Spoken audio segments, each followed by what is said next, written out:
Hi everybody, it's Don, Alan, Pub Talk, we're back again. Alan, we've had a couple of games last night, of which, in both the games, a little bit of controversy. The first one, obviously, Sheffield United beating Tottenham 3-1. United have gone ahead, and then all of a sudden, everyone thinks Harry Kane's equalised, and we get another VAR shambles. What do you make of that? Well, again, I mean, You've only got 60 seconds on this one. We could talk forever. I don't need to say too much. I think it's total disgrace. As I just said, it's going to take something really drastic. Terrible things going to happen. Someone's not going to get in the Champions League, or someone's going to get relegated. It's going to cost them absolute millions of millions for them to do something about it. But what is it they're trying to achieve? What do they think is better to this game? I've spoke about it yesterday, and I know I'm right in regards momentum is everything. 3.5 minutes, the guy's lying on the floor. They've celebrated, they think they've scored. I think they even changed the markets on Betfair. That's how easy the goal was, that, Tottenham have now, equalised. Well, what's going on? I was thinking last night, because again, the fella didn't, Moore is a good player, he's been fouled. He's been brought down. And they knocked it against his arm, he didn't even know. I know, it's like going in a court, someone's crossed the road and he gets run over. And say, well, you shouldn't be there. Yeah. But the rule has to be ridiculous. Everyone's quite aware. They're saying, this handball, if it turns into a goal, then it's brought back and it's no goal. Here's a guy gone through, brought down, thrown forward, he can't do anything else, putting his arms out, a 6'4" defender smashes the ball against his sort of shoulder, maybe his arm at the top. Never knew it. It wouldn't have a clue what day it was. It runs to Harry Kane, slots it, 1-1, come on you Spurs. Yeah. Well, I mean, it's just getting ridiculous. Now, what is going on at Stockley Park? Surely they've got to bring it in. If you're looking at something for more than a minute, you have to just let the referee's decision stand. The only problem we've got, mate, is they were sticking up with the referee last night saying, well, he's sticking by the rules. Well, it shouldn't even be a rule, should it? Well, the rule is ridiculous. If it hit his arm, he's standing up and he's put it in the path of someone who's gone on and scored, I can accept it. Here's a man, been fouled, smashed to the ground, head down, ball smashed against him by a Sheffield United player, rolls across to Harry, he goes through and scores. This has got to stop. They can't continue this. This is totally, absolutely ridiculous. It is ruining the game. It's literally 2 nights in a row, someone on the floor. Well, 3.5 minutes there. Yeah. We've had 4.5 minutes with Antonio, whoever it was, at West Ham. That's basically 7.5 minutes. We have a break for 5 minutes, 3 minutes, halfway through the games.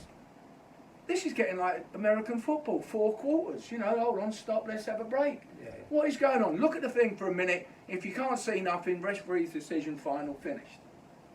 What is wrong with that? Well, I think that initially when it came out, the referee was told to go over and look in the referee should make the decision.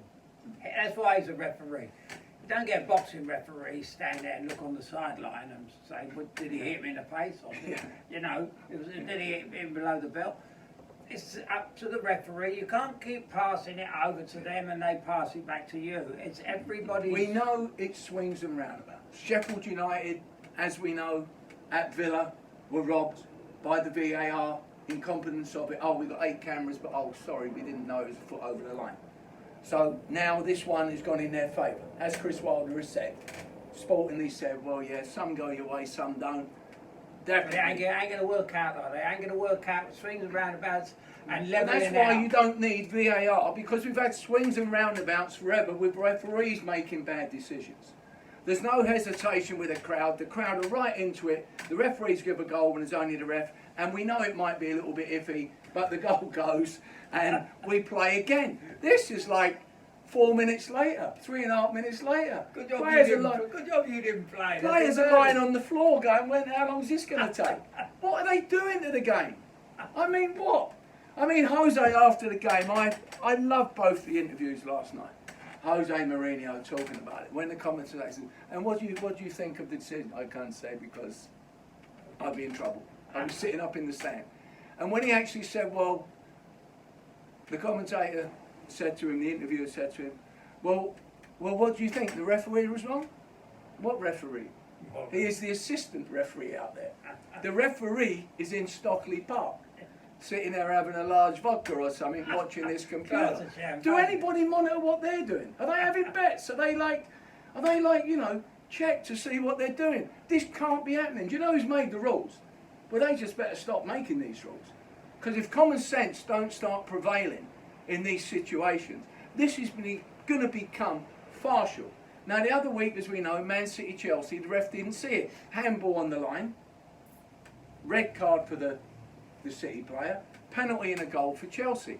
That's where it should be used on. All this other stuff is just getting ridiculous. You know, you can't be doing this in football. You can't have these stops. Now, even that one, where the handball was blatant to see, after 10 seconds, you went, oh yeah, goals, that's right, handball, yeah. That's a red card, yeah. It took them 3-4 minutes for that. It should have just been, yeah, it's a red card, it's a penalty, and he's off. You could see by his eyes, the guy who got sent off. I couldn't believe it. He was just looking up there, hoping the machine ain't worked, hoping the video footage has gone wrong. I mean, it's ridiculous. It totally is, absolutely ridiculous. And they've got to get it right, and they just got to say, well, if they're saying this is better for this game, well, you better get rid of that lot and get someone else in who knows what they're talking about. This is not better for the game. The games are now going on for like 5-6 minutes at half time. You got to mind your blood pressure. I know, it's drove me mad. Isn't there anyone else out there? Tell he's had a bet, can't he? He's had a bet. I haven't had a bet, I swear to you, I have not had a bet. I did have a bet on Liverpool, which we'll go into that in a minute. But like this, for Tottenham, I mean, that's ridiculous. And it would have been 1-1. Game changer. Tottenham would have picked it out. Harry Kane's on. Harry Redknapp. We haven't got anyone calling up, by the way. This is keeps happening. Alan's a very popular man, you know. You know. Brings every only gets one call a day. That's when we're off. But no, I just think it's ridiculous. I mean, like, surely someone's got to say something and just say, no, we can't be doing it. If you're going like a millimetre, half an inch for offside, so that half an inch could be lost when the guy's just about to play the ball, it hasn't quite left yet. Well, we've seen toes, haven't we? Oh, but I mean, surely it's got to be like, well, hold on a minute. And what is the referee out there for? Just to have someone out there? They've got to start taking responsibility. They've got to start saying like, well, hold on a minute, he's ringing them up, the watch don't work, let's go and see the monitor. Everyone's stopping, the momentum's totally stopped. You know, and I just think they got to like start tweaking things here and saying, right, in the case of what happened last night in the Spurs game, it's just carry on, it's got to be a goal. You know, if someone's jumped up and they've half palmed it down, of course. You know, when a goal comes of it, it's a no goal. But all this stuff, millimetre stuff, what happened when they done this with all the kids? Can you imagine all the parents fighting on the line? Oh. Saying, hey, what'd you give that for? You know, the referee must have been attacked. It's partial, it really is. I'm not you know the amazing thing is... Can you give me one of my blood pressures? Yes. You've had no doubt of it. Yeah. Years ago, when we used to play in the street, there was never any problem. There was no referees. We used to play in the street, throw the coats down, play 6 against 6. And we were there was never a problem. And there was tackles there. And there was never a problem. All right, we used to cheat, everyone used to cheat, but there was no problem because there was no referees. But these referees, all the results now are, the referees are saying who determine who's going to win the game. He's right, Jose's right though. Yeah. They're going back. Oh, the free kick. Oh, just outside the box. Oh, was it handball? Oh, you know, at what point is the referee going to say, no, I know it's 100%, I'm here, I don't care what it shows it. They keep making mistakes with these TVs. And they're crucial mistakes. And like, you know, the one earlier on with Sheffield United, okay, they got back on track last night, Chris Wilder's team. You know, nice to see them get back on track, keeping their little challenge up for Europe. But if we want to revert back to the Villa game where everyone in the world knew it was a goal, but they didn't, and they're saying sorry to them at half time, well, if they missed Europe on goal difference, and they're going to say, well, that point there that we, or them extra 2 points that we should have got, what happens now? Why not take them to court and say, well, we're losing like 2.5 million there, just give us the money and we'll turn the page and start again next year. Something's got. They've got to be accountable. Well, last night, I think last night was the worst. I've done something today, didn't I? And you've seen the goal against Ipswich I scored 50 years ago. And in 50 years, nothing's changed. That's because of the suits, the people at FA, youth, the FIFA. Nobody's come up with a logical answer, and it's so logical, it's common sense, isn't it? But everybody knows that we wanted this goal line technology because there were plenty of risks there. Did the ball go over? Bum, bum, bum. Well, that's been going on since 1966. Like handballs on the line where the referee's vision is sort of like all of a sudden blocked. Yeah. And it's nice to have a second opinion. The linesman's over there, he can't see it. Every single player knows that's a penalty but the referee. Or they know it's not a penalty but the referee. Last time I don't think he weren't even in the box. No, but what we're sort of looking at here is why things are disallowed. And they're trying to say, well, this is a handball that led to a goal. Okay, we know it led to a goal, but it weren't no intentional handball. The ball had been smashed against him and went there, and at what point they're just going to say, no, that's got to stand. So, Chris Wilder's team, they've gone on and won, got themselves back on a winning note. What about Jose's team? What about that defence? Have you ever seen anything like that? Well, basic goals out they were conceding. They've never been that good at the back. No, but they've been a lot better than that. And obviously, regarding a team like Spurs, well, they've got to get some new blood. He's got to buy a couple of defenders. You won't have to tell him that, but because it was blatantly obvious. And for a big club like Spurs, the brand new stadium, looking to fill it, and they will if they get the right sort of team. But you've got to have confidence in your defence, and I can assure you Tottenham must be looking at their defence as a general team, midfield up, and saying, well, I hope we don't get anyone attacking us today. Because whoever's going to attack them is going to score. Well, the fella that left Pochettino, he'd be laughing all the way at the back. Well, they've had a couple of players who aren't really sort of performing. Danny, what's his name? Drinkwater Dyer? Dyer. He's Dyer. Well, yeah, he's got to start picking up and getting a little bit tougher. Well, you know about Dyer. He wants to play centre half, and that might not be a spot. You've got Debbie Alley, the big superstar, who's meant to be doing this. He's got to start coming up and playing. Peter Shield wanted to play in midfield, but he's his goalkeeper. Yeah. You can't let him play. Dyer was a midfield player. Originally he was a defensive midfield player. He's a big boy who, like they got now, to Sissoko. Yeah. He gets stuck in and he puts the other team off. This fella wants to stay at the back and he just passes it and he sits back. Yeah. He don't want to get involved. He's one of those that just goes home to the missus and says another 200 grand this week. Yeah. Not interested. I mean, that VAR decision last night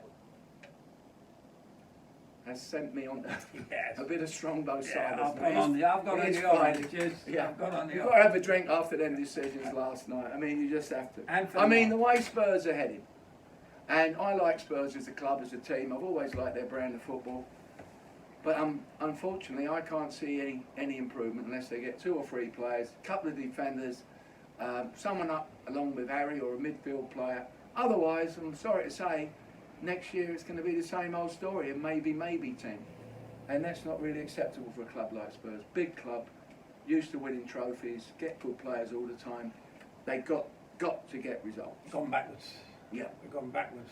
So we've covered that, the VAR. You have. All right, yeah, sorry about that. I got a bit carried away there. So if you read in the paper tomorrow, he's had a breakdown. Yeah, indeed. Yeah. So now, we're now going on to the other game. The creme de la creme, as I called it the other day. Man City, Liverpool. We know the score was 4-0. But, again, this game reminded me of Chelsea Man U, the first game of the season. When Chelsea went up there, they got beat 3 or 4-0. I can't remember exactly what the score was. They could have been 3-0 up there. Chelsea could have been 2-3-0 up. The game would have been a totally different game, but they weren't. In the end, they got hammered. Now, that was the same for Liverpool yesterday. Mane missed a couple of easy, Salah's hit the post, a couple of little half chances, and City played so high up the field that it was like a dream for like Salah nipping in, Mane. They got through 2 or 3 times, having not having not to work so hard to do it. It was like easy. I think come 2-0, Liverpool went, you know, we are champions. Well, You know. one thing's for sure. If you're not playing at your best, playing against the best, you will finish second best.